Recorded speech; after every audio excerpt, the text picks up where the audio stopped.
subscribe and, like the video.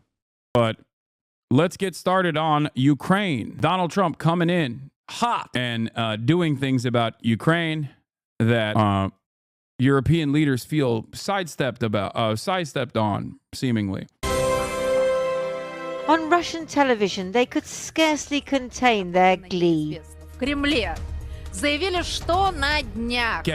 Against the backdrop of an American prisoner released from a Moscow jail this week, the anchorwoman asks, has Russia been promised Kyiv or Odessa? President Trump, she says, has an excellent friendship with President Putin. And what about the Northern Line is not acknowledging your comments. Disrespect is real. He can disrespect me if he wants. I still love him. Ukrainian president visiting a proposed nuclear power plant? President Trump called him after speaking to President Putin last night. It's important that everything does not go according to Putin's plan. He wants to make all his negotiations bilateral between him and the United States, but we, as a sovereign country, simply will not be able to accept any agreements taken without us. But this was Trump on Ukraine a few days ago. Like, the difference between Trump and Joe Biden or any Democratic leadership is that a Democrat will never openly say the truth. They'll never say Ukrainian autonomy is insignificant in this process. They will, as a matter of fact, consistently say we are behaving in the interests of our incredibly important allies. But the reality of the matter is, what Trump is saying. It doesn't matter what the Democrats say. What matters is what the Democrats do. Just like it doesn't matter what Trump says, what matters is what Trump does, okay? So while Democrats will maintain the aesthetics and maintain civility, yes, of course, they also did not listen to the demands made by Zelensky on numerous occasions. Zelensky kept asking for more weapons. Zelensky kept asking for different kinds of weapons, air support. Zelensky wanted to do a flight free, they wanted to create a security zone above Ukrainian airspace. Okay, they wanted to do a no-fly zone. This would require American and NATO forces to constantly fly over the area and blow up Russian flights, blow up Russian air cover. Okay, this would have been This would have obviously been a hot war between nuclear powers, NATO nations, the United States of America, and Russia. They never did that. Okay, Biden gave billions to Ukraine. What the F are you talking about? My point is, regardless of what Ukraine's demands were, no matter how moral or how just, so giving Ukraine to Putin is the same as not supplying every request by Zelensky. What the F is this take? Okay, you are failing to comprehend the point I'm making. The point I'm making is that Ukrainian interests in this process, I'm gonna walk through this slowly but surely. Okay? There were plenty of needs that Ukraine had after the invasion. Okay? The Democratic administration did not abide by all of those needs. The Democratic administration did not turn around and give everything that Zelensky asked to Ukraine. Okay? They never would turn around and be like, Zelensky doesn't order us, we order him. They would never say the truth of the matter. Okay? And some of you, I think, you fell for this consent being manufactured. You fell for this idea that the Democrats actually did care about all of the emancipatory needs of Ukraine, and that it was actually a moral interest that America had. It was not. And I kept repeating this over and over again. Okay? Donald Trump turning around and saying the quiet part out loud does not change the dynamic. Okay? That's it. Fell for it again, award back-to-back champion. Yeah. You should remain neutral in politics, Hasan. Thank you. You know, they may make a deal, they may not make a deal, they may be Russian someday, or they may not be Russian someday. The new U.S. Defense Secretary at NATO today may not aim to have Ukraine as... This is the difference between Donald Trump also undermining U.S. aid. Okay, yeah, I should stay neutral like Asmongold. I should stay neutral in politics like Asmongold, which would require me to just watch Donald Trump and go, yeah, that's pretty based. Yeah. Anyway, you should just tell people you are a centrist while holding all the same views. Yeah, I am. I'm a centrist. I'm a neutralist. I'm just objective.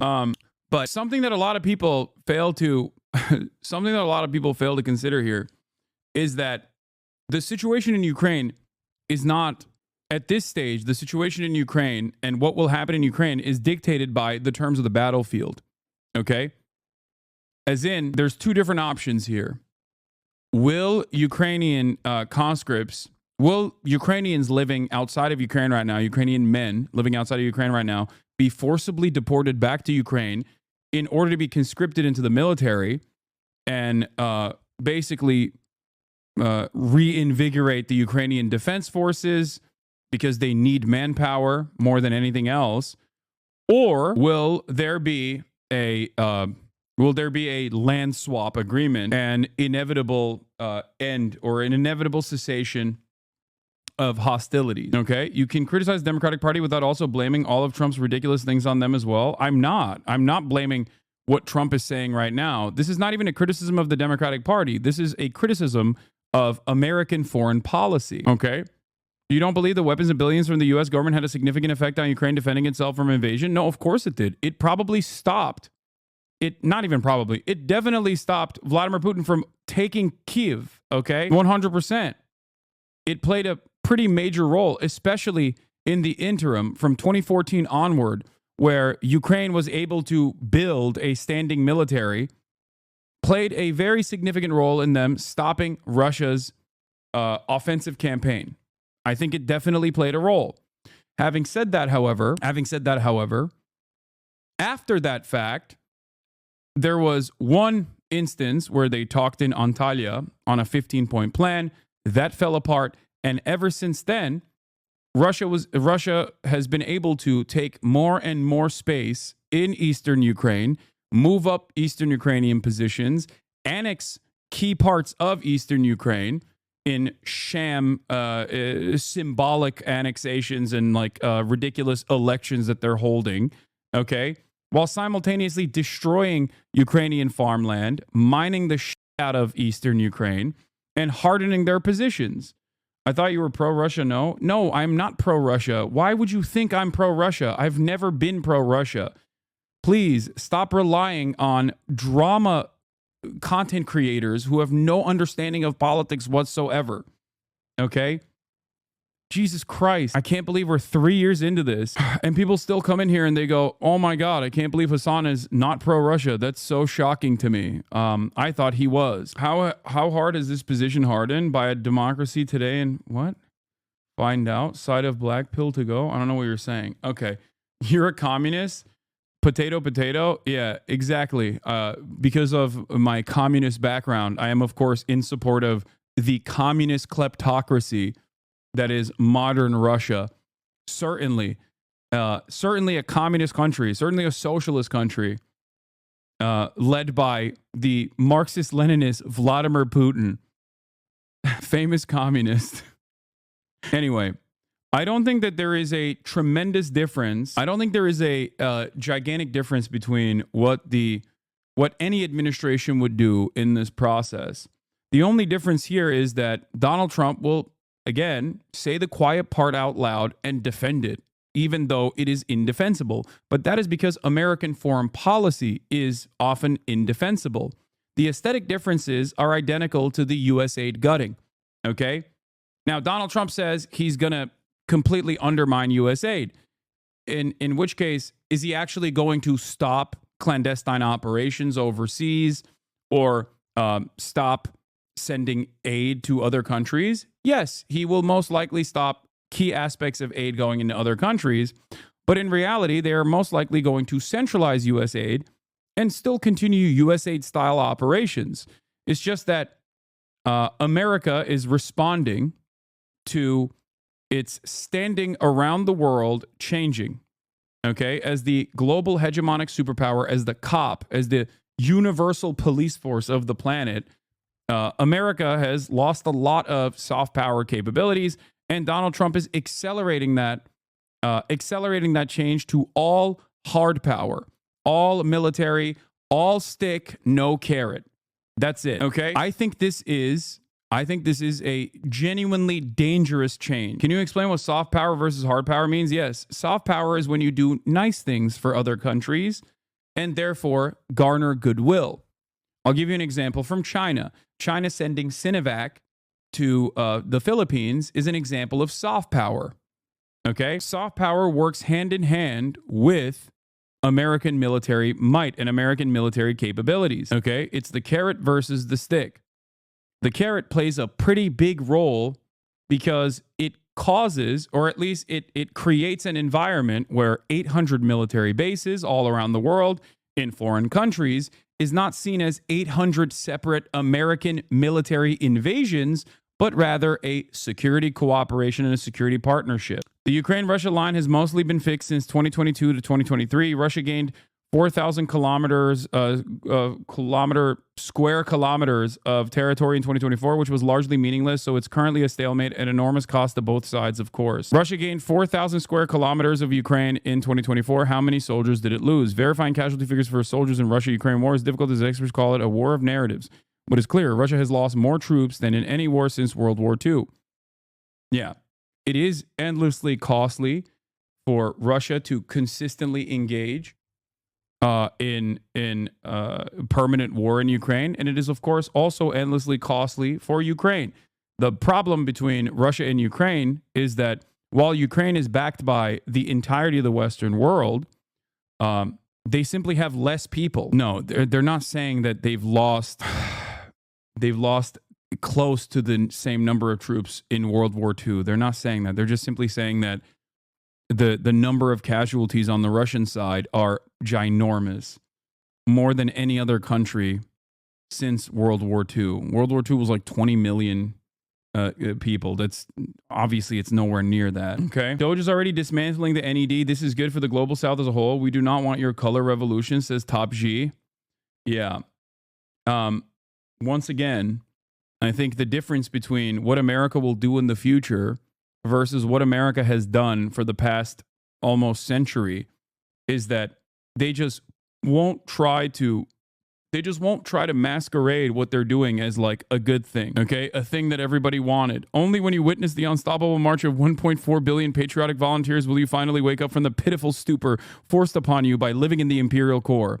But a fake socialist like you will never visit China. You will remain an ostrich with his very small head buried in the sand.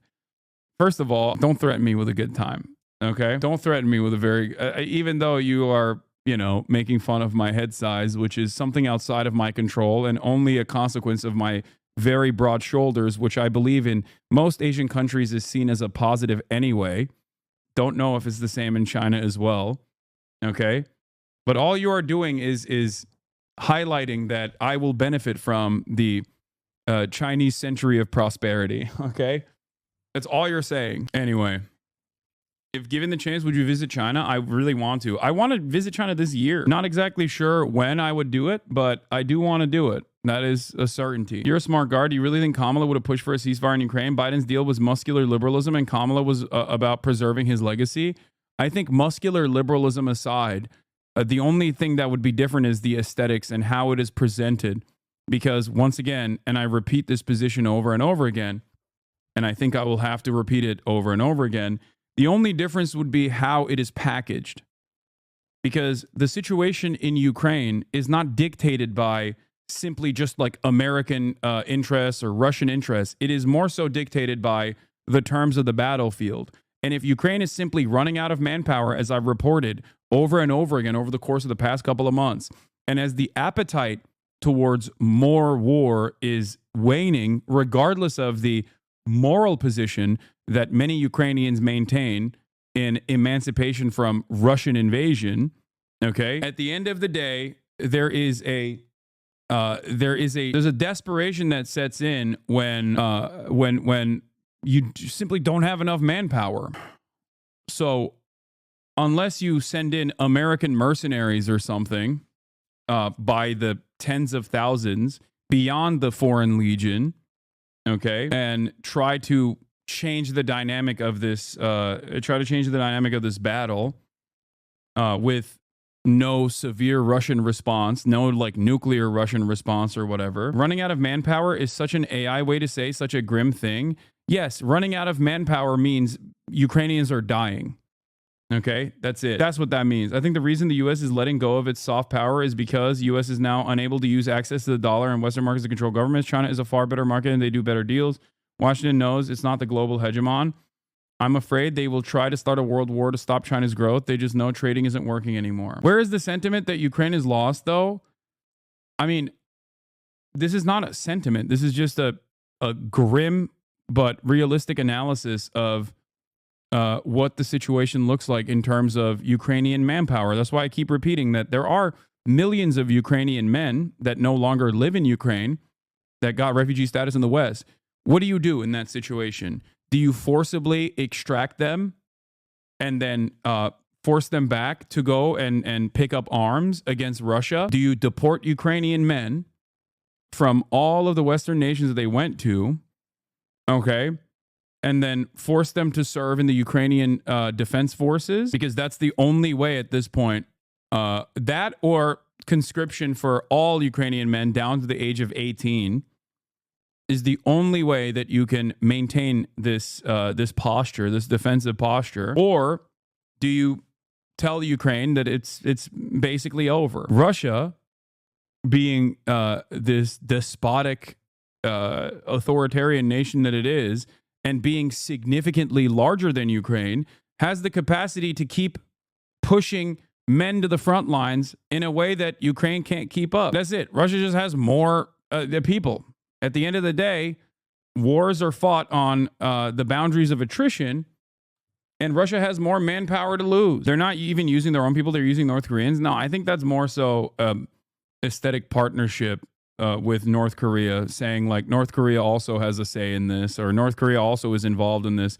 Are they using North Koreans? Yes. Is it partially because they've run out of a lot of manpower? Certainly, but it's not like a game changer for Russia at all, I think. Anyway, honestly, Ukraine has to convert into an attrition, anti-occupation, guerrilla war. Open field wars will always be in Russia's favor. Give them territory, then give them hell. I mean, as a Ukrainian, I can confirm your point that Ukraine has no more men, but from here to say that Ukraine has lost, it seems to me a somewhat pessimistic vision. However, the Ukrainians will not give in to Russia's demands if they do not at least concede something to Ukraine. I think the general feeling is better to all die than to surrender.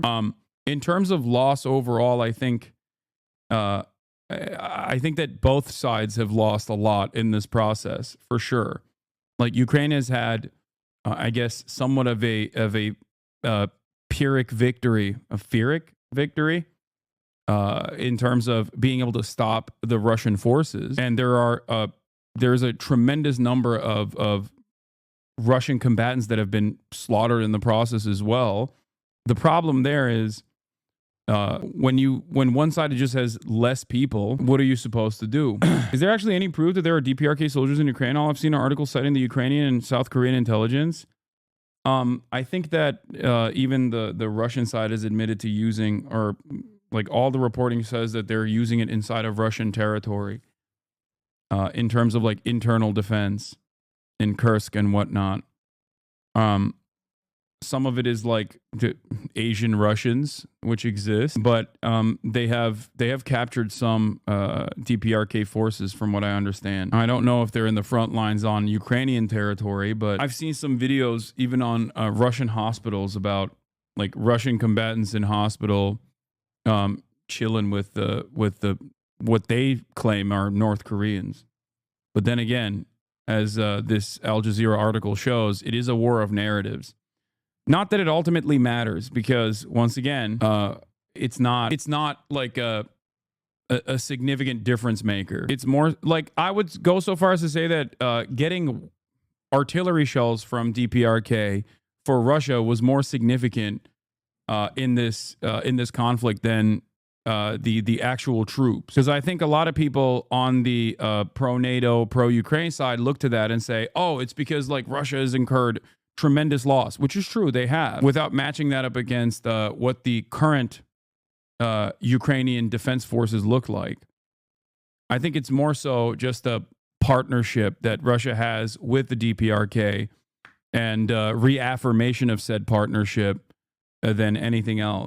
There's a lot of FPV drone footage showing a lot of Asian combatants. I know, but Russian forces also have a lot of minority populations in Russia. There's ethnic Russians that are still Asian. So drone footage doesn't necessarily show that they're definitely North Korean. Not saying that there aren't, by the way. Most of Russia is in Asia. So like Asian as in like East Asian, like dudes who look like they could be North Korean. Russian someday.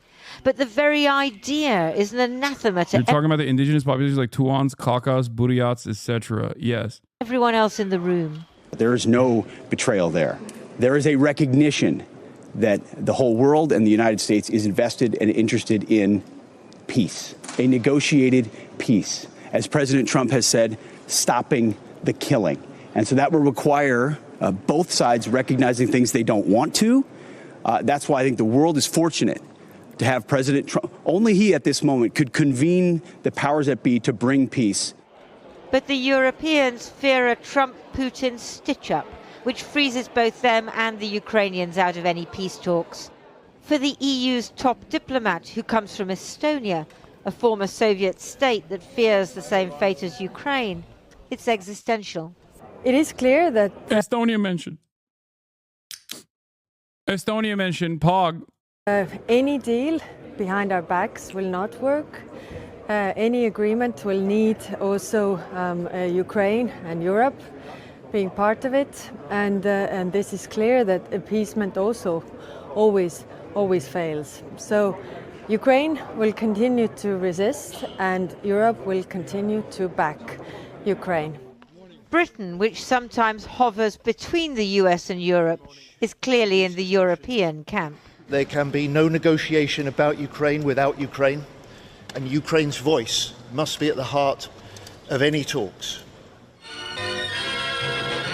Some might recall a meeting exactly 80 years ago when the Soviet, British and American leaders, Stalin, Churchill and Roosevelt, met at Yalta in Crimea to carve up the world after World War II. War-ravaged occupied countries had no... What's your favorite Houthi musical? What's your favorite bar from a Houthi musical? Play a Houthi musical for chat. It would probably be that. It would probably be the one that I showed Nick, where they were talking about how the American-backed Saudi coalition forces were doing a in Yemen, and they were saying, "Send us more weapons if you want. We will never stand down." That one probably is my favorite. Yeah. They got diss tracks for days. I don't know why people think that this is like a massive own or something, especially considering that. This is like not a issue to be hosted on any other platform, with the exception of Twitch's own terms of service being way more rigid than all these other platforms. You know, this is not a defense of the Ansar Allah movement's banner or their domestic affairs, but yeah, if you genuinely want to know. I think that the one where they were fighting against the Saudi blockade and the famine and said, you can keep killing our people, it doesn't matter. That one was a pretty good one. You've been cutting your oil with whiskey. Oh, for Saudi Arabia. If chatter is wondering, the name translates to "We Don't Care." Yeah, that's the title of that one, that musical work. It came off like he's saying you're a fake fan. Name 3 Houthi songs. Yeah, you're not a real leftist if you don't mask every day. Okay, don't know why you're bringing that up right now. I'm in my own house. Let's continue. Say, the great powers decided everything. Might was right. And that's how the new US administration sees it too. We can talk all we want about values. Values are important. But you can't shoot values. You can't shoot flags. And you can't shoot strong speeches. Wow, bold. There is no replacement for hard power. That's, he's really spitting. Ukrainian soldiers on the front line aren't thinking about history. For them, it's about personal survival and the survival of their country. Because if Ukraine is sacrificed to Russia, what was the point? Why did their comrades die? The atrocities Russian soldiers committed in... It's a great question. I agree. A question that I have wondered quite a bit myself. Bucha, will they be not punished but rewarded for them? Ukrainian cities are still being bombarded. They desperately need peace, as President Trump says, but not at the cost of losing their independence or reaching a temporary peace, only for Russia to come back for more in a few years' time. The NATO family photo, but the family is divided. Europe, the Americans have made clear, has to increase military spending, and they can defend Ukraine if they like. America isn't going to. The post-World War II order is over. Get used to it. Even the Red Army used soft power to fight the nationalists in China by promising things and giving things to peasants. Yeah, I mean, it was fairly easy considering that the KMT's vision for a new China was to reassert and reinstall the previous landlordship dominance over the peasant class, whereas for the Red Army, it was a complete restructuring of said hierarchy. So, you know, even the peasants that worked alongside the KMT initially or filled the ranks of the KMT initially were like, okay, well, I don't want a landlord. I'm going to go with the other guys. So, yeah, I don't even know if that's soft power at that point versus a genuine commitment to instilling change. Shanghai Shek was anti-landlord? Maybe initially. No, I mean, there is truth to the KMT's initial formation looking somewhat similar to, well, I mean, I wouldn't say similar to communism or anything like that, but like, yeah, at first, the nationalist movement was also a movement of change, moving away from colonial domination and reasserting. Remember, nationalist movements at this time, at this period, especially if they were colonial subjects, were liberatory movements. So the attitude presented, or even the initial reception, is going to be different. Anyway. Lindsay Hilson reporting there. Well, Thank you for voting for Trump. We needed change. Yeah, dude. I'm sure you think I voted for Donald Trump. Come on. Seems to deliver another Sean the Black, thank you for the raid. Hope you had a good stream. Let's continue. From the Trump White House. Let's get more from our Washington correspondent, Siobhan Kennedy. Siobhan. Well, no bombshell.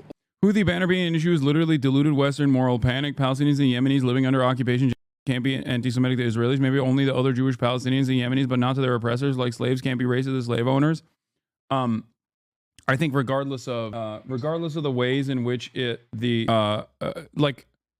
I think Norm Finkelstein has a really good take on this, and I stand by his analysis on the issue, but it still doesn't change the banner being a curse upon the Jews. You know what I mean? And it's funny to say this because I suspect that they will most likely change it regardless, just like the Hamas charter changed as well. Like, yes, on that side of the world, Jew and Zionism is a substitute for one another because of their experiences with Israel masquerading as a Jewish force and doing this for Judaism. Having said that, considering that the Hamas charter also changed in an effort to be more modern, in an effort to be broadly received as an emancipatory force rather than like a terror cell, which of course that didn't really happen, but I think that will be a similar situation with like the Ansar Allah movement as well.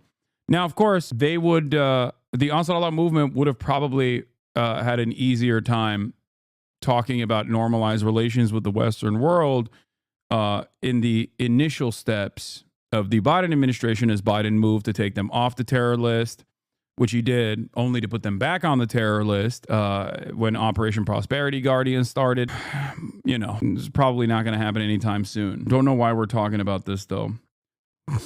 Yeah, Matt, but it was interesting last night. Donald Trump in the White House was asked on multiple occasions if his peace talks with Putin would include Ukraine. And I have to say, he was non-committal. Even if you rewrite the definition of racism like that, it's still prejudiced and wrong. What? No, anyone can be anti-Semitic? My God. I don't disagree with you, chatter. I understand. but you're doing an anti-white racism is real argument right now, which is weird. Like, and also there's never been a moment where I've defended the Ansar Allah banner anyway. That's not the point. I do think it's indefensible.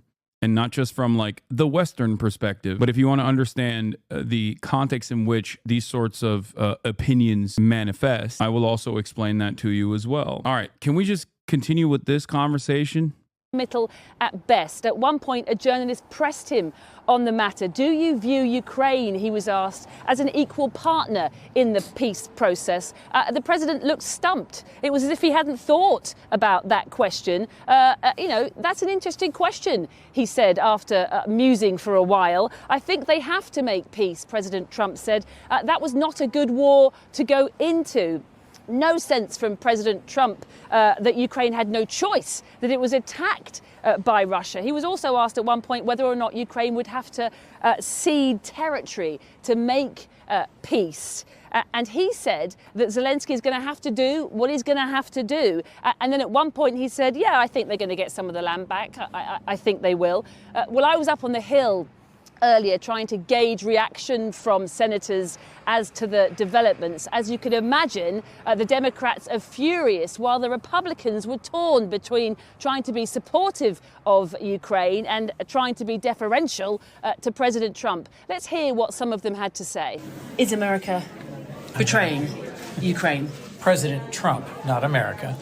Please make some distinction between the two. Secretary Hegseth has apparently said in a meeting that the door for Ukraine to be admitted to NATO is closed and that they will not be able to recover their sovereign territory. If you go back and read Donald Trump's Art of the Deal, you don't give up the most important negotiating points before you begin negotiations in earnest. For us to concede those as a country, for the Trump administration to concede those, would be a betrayal of the thousands of Ukrainians who have fought so bravely and died for their country's freedom. But what about the concessions? Europe is saying, why give up things before you've even started the negotiation? That's a betrayal. In my conversations with President Trump, he wants Russia to lose, he wants Ukraine to win, and he wants the war to end. So I know he's working hard to make that happen. So the negotiations will definitely include Ukraine at their heart? Oh, absolutely. Absolutely. I believe that. Okay, at what point, like, why would you even believe any of that, by the way? It's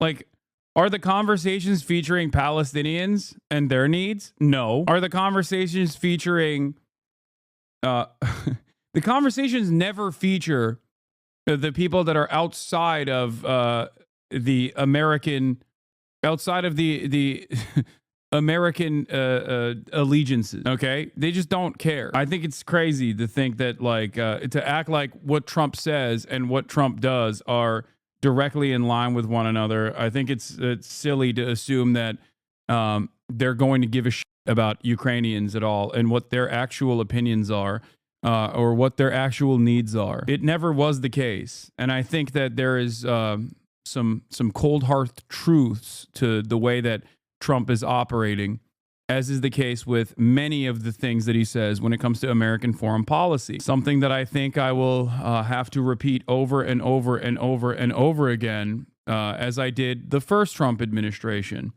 It's not correct, it's immoral, but it's the truth about American foreign policy.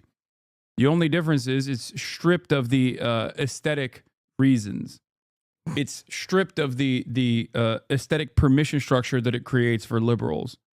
That's it. The greatest example that I use to this day is when Donald Trump turns around, when Donald Trump famously turned around and said, yeah, of course we're going to keep giving billions of dollars of weapons to Saudi Arabia. Who's going to buy the weapons?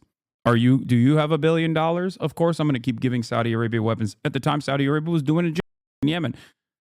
Many of you probably didn't know that, but or at least the Hasanabi heads in here that have been around for a while were familiar with this. That is the position of the American State Department. The only difference is there's no need to shelter the American public from the truth. He's just openly stating what it is. What is the case? That Ukraine can win, that it can push back to regain territory, but the message yesterday was you don't have the United States. The message yesterday was weak and pathetic, kowtowing to Putin bowing and scraping. President Trump seems to be an admirer of Vladimir Putin, which is a nice way to put it. Is America still supporting Ukraine? Senator Van Hollen, be glad to answer your questions. Do you support Ukraine still? I do. Well, I certainly do. I'm very worried about what happened. We both do. Does America support Ukraine still? I've said it was a mistake from the beginning to send $200 billion to Ukraine. I'm still opposed to sending more aid to Ukraine. Well, he's like, I've never been a supporter of the Ukraine. Why are you asking me that? Last thing, President Trump reiterated that he does plan to meet Putin in Saudi Arabia. He said that Putin would also come here to Washington, D.C., and that he would go there to Moscow. He was asked at one point whether or not he would meet Zelensky in. I think my most controversial opinion on this is that not dissimilar to what I've said about the Biden administration, knowing full well that the Trump administration was going to take the reins, or even the danger of the Trump administration coming back into power, the Biden camp should have packed all of this shit up. They should have packed it up in their own vision if they chose to do so, whether it be with Israel or whether it be with the Obama administration the first time around, ensuring that they put a Supreme Court appointment up there, no matter what the cost, considering that there was a likelihood that Trump might actually win and then do whatever he wants with the Supreme Court. Major mistake from the Democratic Party. Major issue with oversight. So even if you're a Dem, even if you're a NatSec Dem, okay, I certainly am not. But let's say there are some national security Democrats out there, okay? There's plenty of pro-NATO Democrats out there. There's plenty of NatSec Dems out there, okay? How do you look at this? How do you look at the situation and think, well, the Biden administration probably should have packed all of this stuff up to ensure that the Trump administration couldn't come in and actually seize the reins of power and deal with it in the way that they want to. Okay? That's it. Same with Ukraine, same with Gaza, especially with Gaza, because there's a lot more power and influence that we have over Israel as opposed to power and influence that we have over Vladimir Putin, okay? A foreign adversary with his own needs, own material needs, and violent ambitions. That's it.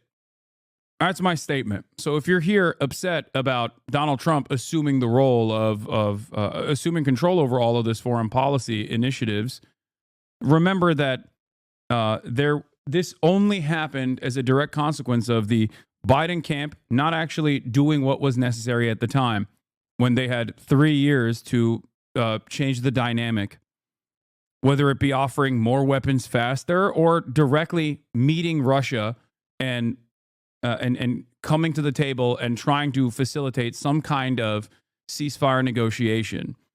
Whether you believe that Russia will keep up their end of the bargain or not does not matter, because instead you just had no ceasefire and all war. Putin is going to reject the deal? I doubt it.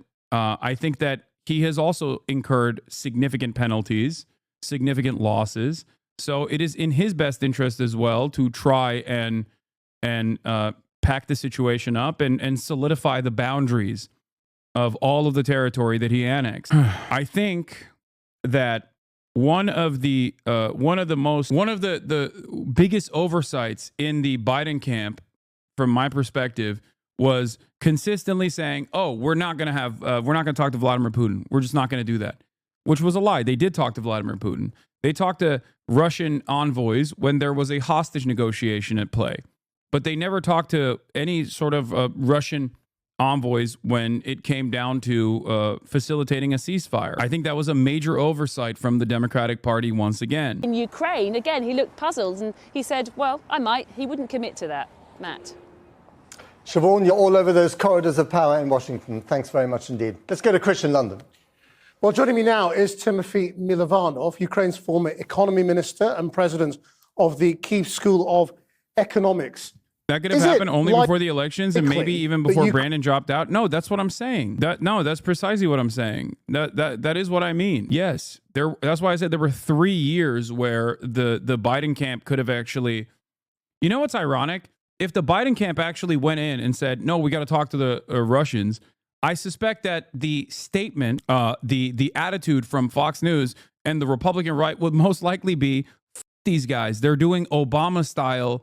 apologiator for an enemy of America, regardless of what Trump's rhetoric around this issue has been. Except, you know, they didn't do that anyway, so here we are. Anyway, this is still coulda, woulda, shouldas, and there's a lot of that, but it doesn't matter. So why do the Dems need to be nice? What do you mean? Need to be nice? I'm simply stating that if the Democrats had a different vision for Ukraine and how it should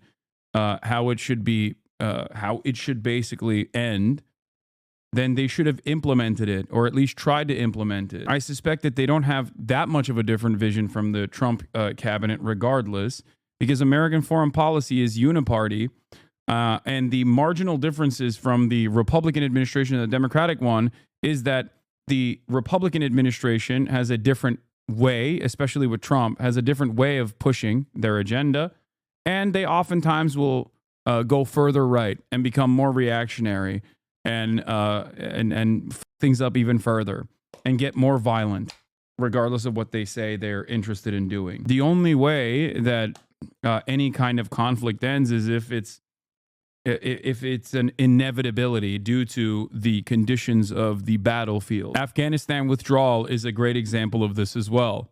Negotiated by Donald Trump, implemented by Joe Biden. Donald Trump turned around and all over Joe Biden.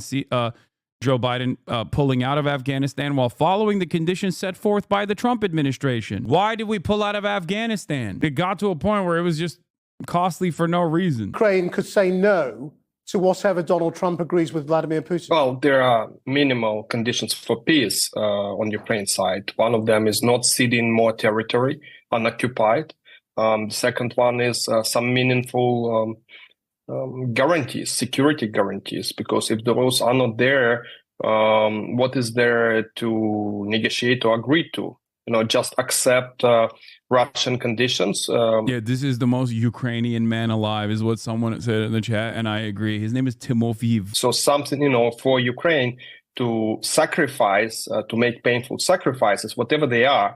I think it is important that Ukraine gets something back, and Ukraine is an independent country. So it could say no. I mean, you know, the US Defense Secretary is saying effectively Europe has to be the security guarantor for Ukraine. Now, this just comes a couple of days after President Zelensky said, well, that's just impossible. Well, yes, indeed.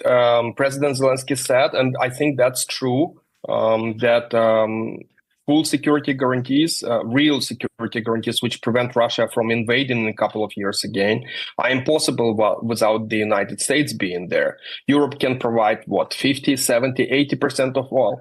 But that's, you know, the US has to be there. Otherwise, you know, the war will restart or likely to restart soon. So, yes, that's correct. And I think we have to bring the US in some form. Do you think most Ukrainians will see this as a betrayal? Oh, yes, absolutely. Most people see it as betrayal right now in Ukraine. The U.S. cannot be relied on. And also, President Trump appears to be very weak because he conceded to Russian demands before even getting anything out of it. So it looks like Putin has played President Trump. At least that's how it is seen from Ukraine. It's also remarkable to hear politicians both in Europe and in Britain comparing this to appeasement. Oh, yes, absolutely. I think it is appeasement. You know, peace through strength. I haven't seen any strengths. No one has seen any strength. I love when Asmongold supporters come in here and go, how is this guy not banned yet? One, I don't even think Asmongold agrees with you in terms of getting me banned. I would be shocked if he did. But two, like, what do you mean? What do you want? He's already the largest commentator on the platform, largest political commentator on the platform. You just want, like, no dissent whatsoever? No dissent? No leftist position to ever be reflected on this platform? Is that your argument? And if you're also not an Asmongold supporter and saying, how is this guy not banned? Then what is your expectation? Do you want Asmongold to be the only voice of politics on this platform? He already has developed quite the audience of right-wingers. What happened? I thought you guys hated cancel culture. Saying you are a leftist is a massive stretch. Who is a real leftist in your estimation? You personally say you hate Democrats. I love doing political commentary. The anti-capitalist leftist Democratic Party in the United States of America, as a person who is a critic of the Democratic Party, for demanding that they do something, anything really. I myself am, of course, not a real leftist. Real leftists are the pro-Kamala, pro-Biden coalition that is currently doing what? Yelling at their base of support for demanding that they do things. Respect. Pro-Obama, I would say, is a leftist. M. Hud. Andre the Balkan, you are too stupid to navigate this type of conversation. Return to soccer talk and having a T-shaped hairline. American education. His name is Andre the Balkan. I don't think this is a American education, chatter. I have a full head of hair, man. Okay, the fact that he only responded to that means that he definitely has a T-shaped hairline. Respect. You can convert him here. He thinks the Democrats are leftist, dude. Okay, I don't think I can convert him. He thinks Obama is a leftist. Strengths. People have seen weaknesses only in these negotiations, so to speak, negotiations, quote unquote. So we'll see what tomorrow brings. Maybe it's some kind of very complicated and brilliant strategy to appease Putin in terms of rhetoric, but then in practice provide Ukraine with real security guarantees. I think this will become very clear very soon. But is there a realistic alternative to accepting whatever Trump negotiates, given how reliant Ukraine is on the United States to wage its war? I mean, could Ukraine go back to war without America? Well, Ukraine is in war right now, and what the U.S. is offering is basically nothing, or Russia is offering. I'm actually not even convinced that Putin is willing to stop the war, or he's negotiating in any good faith. What is clear, I think, de facto to everyone, and President Zelensky has spoken about it, that getting territory back at this point is not realistic. It has to be done through some other measures in the future. Then NATO, frankly, even under the Biden administration, that has not been on the table. I think here, President Trump and Secretary Haggis, they basically say what they say what the Biden administration has been saying behind the doors, but not publicly. The U.S. doesn't want to see Ukraine in NATO. So on that front, I think it is okay. It's just reality. The real question is, will there be... what? This guy might be... Wait a minute. This guy might be a Russian operative who loves Vladimir Putin. I can't believe he said that. Wait a minute. This guy, but all of the drama farmers have told me that anyone who says those things is a Vladimir Putin supporter, like Hasanabi Piker, who's the #1 Vladimir Putin supporter of all time. It's interesting that the most Ukrainian man on the planet is also saying the exact same things that Vladimir Putin supporter Hasanabi Piker is saying. Why didn't the U.S. want Ukraine to be a part of NATO under Biden or Trump? For the same exact reasons that France and Germany also didn't want it either. They had for America it's different, but for European countries, they already had a long-standing energy partnership with Russia. They understood that this would be a red line that would be enforced by Russia if Ukraine was to be a part of NATO. Like, there is a level for global powers. There is a level of like how much they can enforce their will around the world. Like, there's still obviously some interests of foreign adversaries that they have to abide by. Like, that's it. Minsk agreements? No, that part doesn't really matter. Nobody ever followed through on the Minsk agreements. People are so dumb, man. Why is asking the Ukrainians or the Palestinians what they would want be such a novel idea? That's never a point of consideration. Like, that's never a point of consideration. That's not how empire works. Military and financial support for Ukraine. Will there be American weapons? And will there be any kind of troops in some form, in whatever form, to prevent Russia from invading in the future? Exactly. I mean, if Ukraine were to reject a Trump offer of a deal and Trump pulled American weapons, can the war go on from Ukraine's point of view? Yeah, it will. More people Trump will is live die. with Modi, by the way, and we'll get to that after this video is over. I think Russia will make some gains, but those will be incremental. I don't think there is any chance Russia or Ukraine will make any major movement on the front because the nature of this war with this asymmetric technology, with actually very cheap drones, is that making large advancements are very, very difficult, close to impossible. So I think even at a very low support level from Europe, Ukraine will be able to resist, but Russia will be making advancements. Mr. Milovanov, thank you very much indeed. Matt. Well, joining me now is Nina Khrushcheva, a professor for international relations based in New York and the granddaughter of the former Soviet leader Nikita Khrushchev. It's good to have you back on the program. Do you think that Vladimir Putin, given this olive branch from the Trump White House, actually wants to end the war at the moment? Or do you think he's on a roll and wants to continue? I think actually Putin he can end the war if conditions are fine, and it seems like now they're fine for him. He can end the war. He couldn't end this war if he's not a winner of it. He certainly could not be a loser. But now the winning can be presented because Trump called himself, apparently. We don't know exactly who requested the phone call, but it looks like it is Donald Trump. After she the call, inherited his good looks. She looks exactly like him. Donald Trump was all complimentary, talking about Putin and himself as we, and then referring to Zelensky and potentially not necessarily very recent. That is the most Russian-looking house I've ever seen in my entire dang life. Respecting terms. So yes, I think he wouldn't mind if conditions are right for him. And for now, they do look right, although there is a very long road, as we all understand, from the conversation to the actual ending of this war. And I mean, the Kremlin today actually, tried to reassure Zelensky that he would be involved in negotiations. And we heard similar sort of reassurances from the White House. Are those reassurances to the Ukrainians and to the Europeans to be believed, do you think? Well, I think if Zelensky, I imagine, I don't know what exactly they're talking about, but for Putin and Trump, or for Trump and Putin, we don't know who is going to be the first in this scenario. If Zelensky behaves, that's fine. He can be there.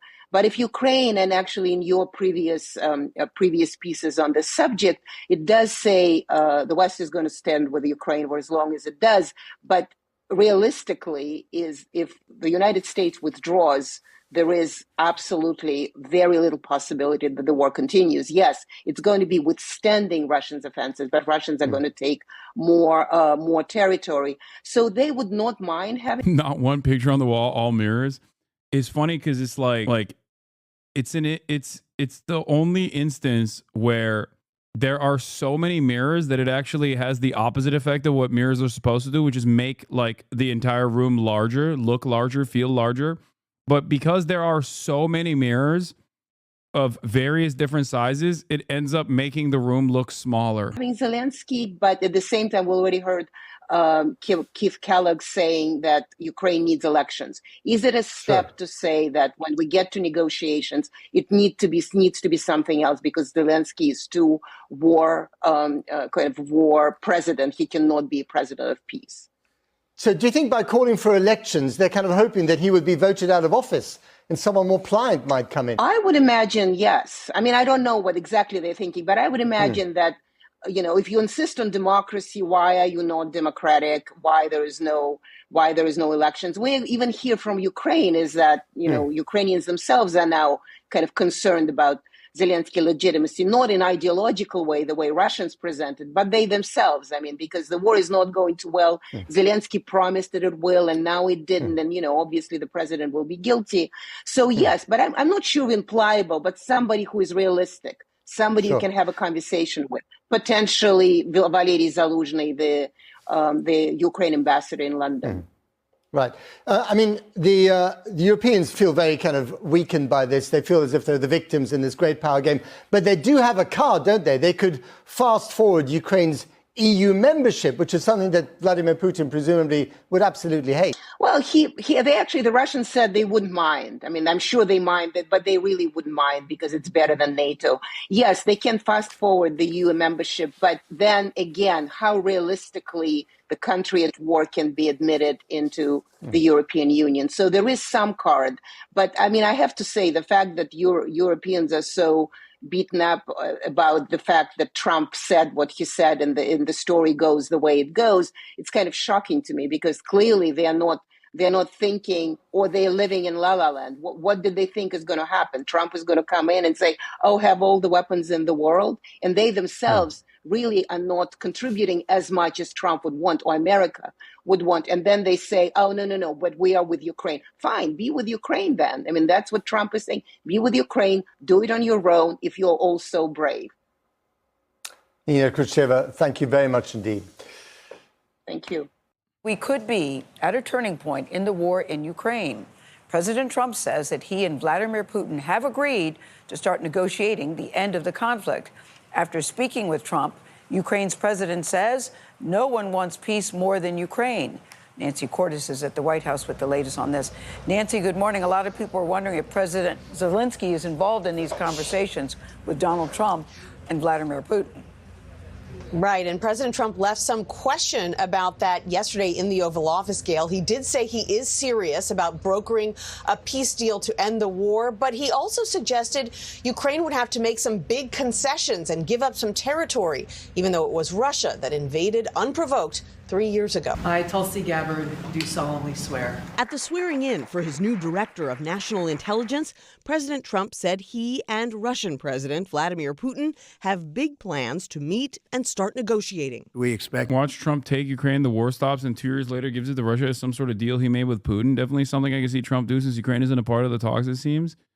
No, I don't think that'll happen. I think what'll happen is what he's been saying, which is that there will be some kind of security cooperation with Ukraine where I don't know if it'll be like mercenaries or private contractors or something. And he will extract as much natural resources out of Ukraine as possible in the process, which I think corresponds to the American agenda, the foreign policy agenda across the board in Ukraine, no matter who's in charge. 1 + 1, 11, and not 2. And this is the power of 11 that is going to work for the welfare of the humanity. मैं राष्ट्रपति का अच्छे मित्र का हृदय से आभार व्यक्त करता हूं कि हम फिर से एक बार प्रगति की राह पर नई ऊंचाइयों को छूने के लिए चल पड़ेंगे. I once again thank my friend President Trump, and we together resolve that we will together march towards progress and towards prosperity for our nations. Thank you. Thank you. Thank you very much. He's doing a great job in India. Everybody talks about it. He's doing a really fantastic job. A great leader. Great leader. Of course he loves Modi. Remember, foreign policy uniparty, it's not like the Democrats were anti-Modi either.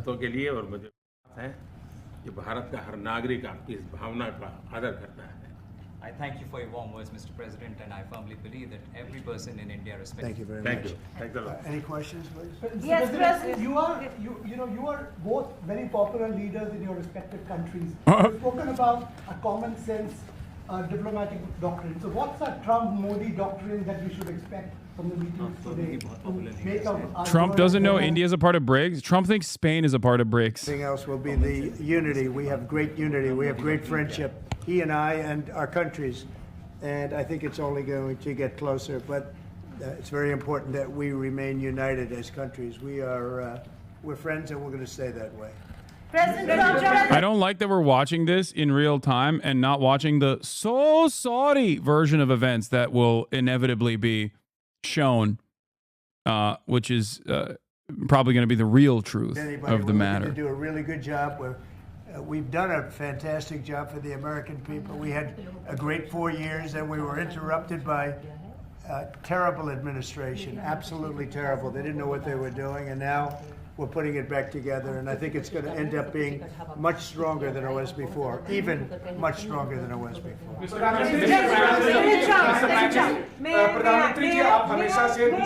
May I? Yeah. President Trump, first of all, congratulations for the fantastic 24 days of your presidency. Historic and unprecedented decisions that you made, transformational reforms. I'm particularly impressed by the expose on USAID. And I would like you to share with us if you think USAID had a role in election interference in the US in 2020 and Indian elections in 2024. So it could have had a role. There were a lot of bad things that happened in 2020. I think bad things happened in 2024, but it was too big to rig. We won by a tremendous margin. We won every swing state. We won the popular This is my vote. favorite thing that Trump does, when he just makes a foreign leader sit there and just responds to like the dumbest questions possible that have nothing to do with the foreign nation. And they just have to kind of sit there and be like, very cool. He does this every single time. It's amazing. Well, but, we had a great 2016. We had a much better 2020 election, but bad things happened. And we had the best of all. We had, they say, the most consequential in history, 129 years, most consequential. So it was a great election. And it gives me a chance to work again with the Prime Minister and India. And we're going to have a great relationship together. Mr. Prime Minister, Mr. Prime Minister, Mr. Prime Minister, Mr. Prime Minister, प्रधानमंत्री जी कल president Trump ने president Putin से बात की है और युद्ध को रोकने की बात करी है आप हमेशा से Do you see India playing a role in your plan to broker a peace in Ukraine? And if I could ask you about a development in your hometown today, the U.S. attorney has resigned over the DOJ's request to drop the case into Eric Adams. Did you personally request the Justice Department to drop that case? No, I didn't. I know nothing about it. I did not. I think that, just to answer your other question, we're just going to get along well. We're going to get along with all countries. We're going to do very well. We're going to be doing, I think, record business, record numbers. And we're going to work with India also. We have some very big trade deals to announce in the very near future. Mr. Prime Minister, कल president Trump ने president Putin से बात की है आप दुनिया के अकेले ऐसे लीडर हैं जिन्होंने प्रेसिडेंट पुतिन से मीटिंग की है प्रेसिडेंट जेलेंस्की से मीटिंग की है पहले प्रेसिडेंट बाइडेन से मिले और अब प्रेसिडेंट ट्रंप से मिले आपको लग रहा है कि जिस शांति की बात आप करते आए थे उसमें अब भारत रूस और यूक्रेन को युद्ध खत्म कराने के लिए अमेरिका के साथ India is not at all involved in Ukraine is a crazy thing to say, considering that anytime there's sanctions, India becomes a secondary market to basically continue trade with the recipients of said sanctions. So no, they play a very formative role. Well, there was no role for our deep state. It was India is buying Russian oil to sell to the West, and the West is okay with that. Exactly. For a long time, and has been worked on for hundreds of years. Frankly, I've been reading about it, but I will leave Bangladesh to the Prime Minister. Oh, he's doing the Illuminati hand gesture chatter. You're right. Stay woke. रूस और Ukraine के बीच का लड़ाई का सवाल है मुझे खुशी है कि राष्ट्रपति ट्रंप ने शांति के प्रयासों का इनिशिएटिव लेते हुए कल राष्ट्रपति पुतिन से बात की दुनिया का एक सोच रही है कि भारत न्यूट्रल नहीं भारत का अपना पक्ष और भारत का पक्ष है शांति हम पहले दिन से ही और मैंने राष्ट्रपति पुतिन को उनकी मौजूदगी में मीडिया के सामने कहा था कि ये समय युद्ध का नहीं और मेरा एक कन्विक्शन है कि समस्याओं का समाधान युद्ध के मैदानों में नहीं निकलता है वो टेबल पर चर्चा करके ही निकलता है As far as the Russia-Ukraine conflict is concerned, I'm very happy that President Trump has taken initiatives to restore peace and had telephone calls with President Putin and President Zelensky. The world had this thinking that India somehow is a neutral country in this whole process, but this is not true. India has a side, and that side is of peace. From the very first day, I have been talking about the importance of dialogue and diplomacy and a peaceful solution. And when I met President Putin in the presence of media, I had told him that this is not the era of war, and I have firm conviction that problems cannot be resolved on the battlefield. You're actually wrong. Our Sir Modi Vishwaguru ji actually stopped the war in Ukraine by telling both Russia and Ukraine that war is bad. My bad. My bad. You did do that.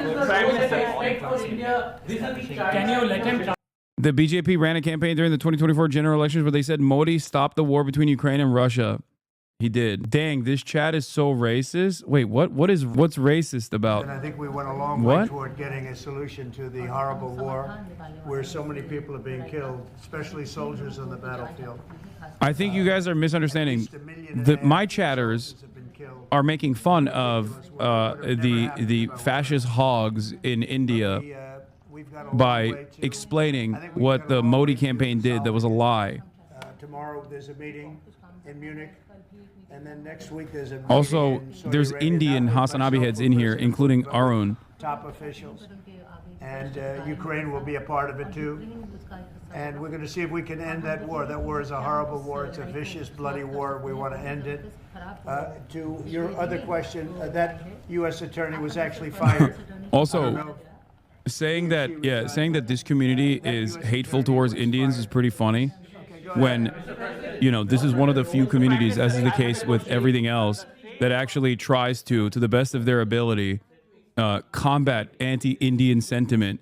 Anywhere else on the internet that you go to, as many of the Indian Hasanabi heads will openly admit, you can't even show an Indian person without literally the entirety of chat saying the most heinous, hateful shit possible. Like, it's crazy. Very big elements today of success. I call it an element of success.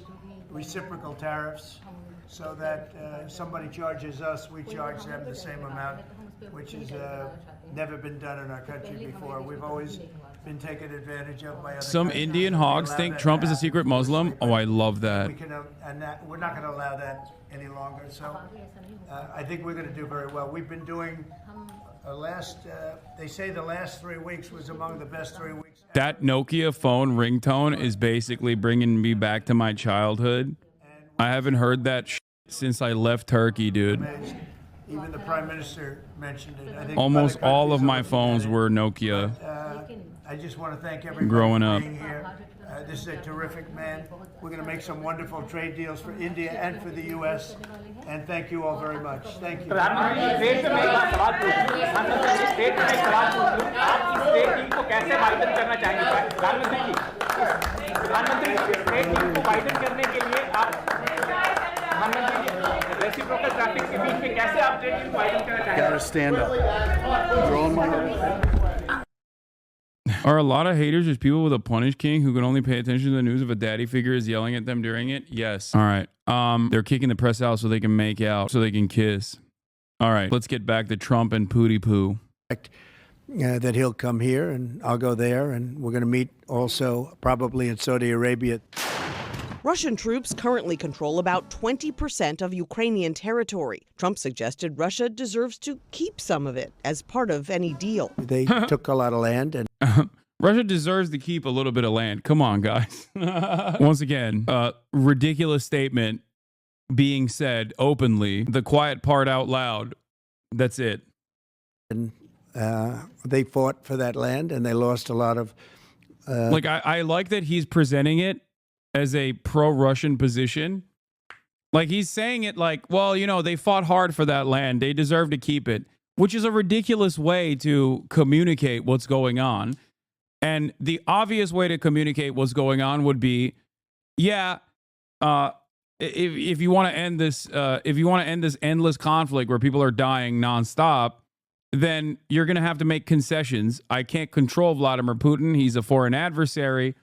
And we're going to try to make sure that we have the best possible deal for the Ukrainians. But instead, because he's Trump, he's just like, they fought. Fair is fair. They fought long and hard. At least he stays consistent being pro-Russia and pro-Israel. I mean, true. He's like, yeah, might is right, folks. Lame ass take. You clearly don't have any respect for the long-lived institution of finders keepers. Yeah. Like, he could just be like, listen, it's a meat grinder, and the incredible amount of territorial seizure that Russia engaged in is completely unjustifiable, but there's nothing I can do about it. At the end of the day, I don't want more Ukrainians to die, do you? That could be a reasonable position that he could arrive at. Instead, him being Donald Trump turns around and says, guess what? Russia fought really hard for this land, and they called dibs.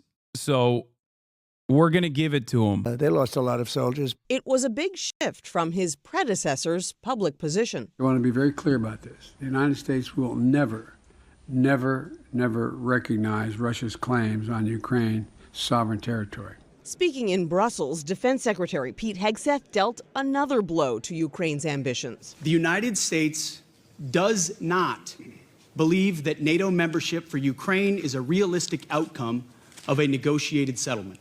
Like, this is not a blow. That's not a blow at all. That's just a reaffirmation of the truth. It's like if you presented Anthony Blinken coming out and saying that Taiwan is a part of China, which is the long-standing American position, okay? And then being like, this is a real blow to the liberatory efforts in Taiwan. Like, what are you talking about? Yeah, I hate Pete Hegseth, but him mentioning that as the official position is not a change in our commitment. It's ridiculous. Democratic Senator Chris Coons argued all of this hurts Ukraine's bargaining position. Secretary Hegseth should reread The Art of the Deal by Donald Trump, because it is the worst possible negotiation. Yeah, I think they're mostly angry on the aesthetic grounds. Like, look, walks back his statement yesterday that a negotiated settlement is not likely to end Ukraine and NATO. These negotiations are led by real Donald Trump. Everything is on the table in his conversations with Vladimir Putin and Zelensky. What he decides to allow or not is at the purview of the leader of the free world, President Trump. So I'm not going to stand at this podium and declare what President Trump will do or won't do, what will be in or what will be out, what concessions will be made or what concessions are not made. But him openly stating that at most is causing anger and division amongst the national security apparatus, because they're like, well, why are you saying it out loud? That's it. Even though they have said it on numerous occasions through both back channels and also openly to the media. Donald Trump has also said that, and so have previous administrations as well.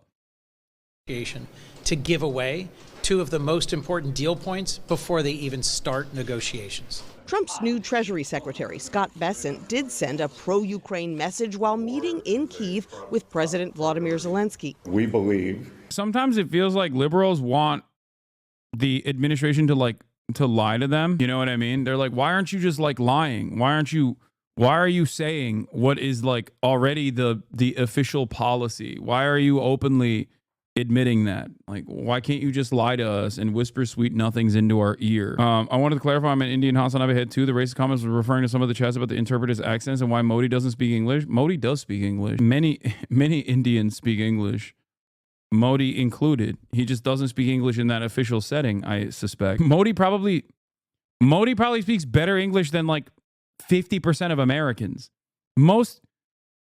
Most Indians speak better English than most Americans. India is the largest English-speaking country on the planet. Okay, you are reaching. I mean, Modi speaks significantly worse English than his predecessors. Lots of Indian leaders don't speak English well, and that's fine. No, not the second largest. India is the largest English-speaking country on the planet. It's a second language, obviously. That's a reach. I'm sorry. Wait, what? No. I think there are more English. There's a larger English-speaking population in India, even though it is the second language. Or wait, is it total English speakers? No, not as a. I think there's more. I don't think this is correct. I think there's more English speakers in India. This is rigged. They're lying. They're lying and claiming that there's less Indians that speak English. I don't believe this. By total numbers, I thought India was the number one. Some dumbass just said British. It's British English, so it doesn't count. Okay, that wasn't a dumbass. That was correct. You were just given the facts. I don't believe it. Okay, it's fake news. Guess what? Figures are from the 2022 American Community Survey, 5-year estimates by the U.S. Census Bureau for persons ages up to 5 and older. 2024 estimate figures for population in first, second, and third languages. English as a first language is only spoken by 259,000 people, as a second language by 182 million, and as a third language by 45 million. It's not just British colonialization, by the way. English is used as a link language for all the ethnic groups of India, especially in South India. We all speak English to one another. We're thinking of China for the highest number of English speakers. No, it's not China, even though China does have a significant number of English as a second language speakers. I think it's no, it's not China at all. It's mixed. It is mixed. Plenty of Sri Lankan and Indian immigrants here in Japan speak either English or American English, depending on their home schools. When have you heard a fully Indian person from India in India speaking good English? What are you talking about? Yeah, but most of them are illiterate at it, just like everyone else's second language. I love when a dumbass Westoid, who barely is legible, barely literate, is talking shit, okay? Is talking shit about Indian dudes in India knowing like 4 languages off the rip, okay? Just fully just letting their freak flag fly up in this bitch. Respect, dude. Jesus Christ. Oh, do they have an accent? I guess they're not literate then. That's what he means, by the way. It's that the dudes have an accent. So they're not actually literate in English. Law, such a weird hill to die on, Hasan. Why do you have to lie? About what? I mean, I'm memeing when I say it's India's #1 in English speaking.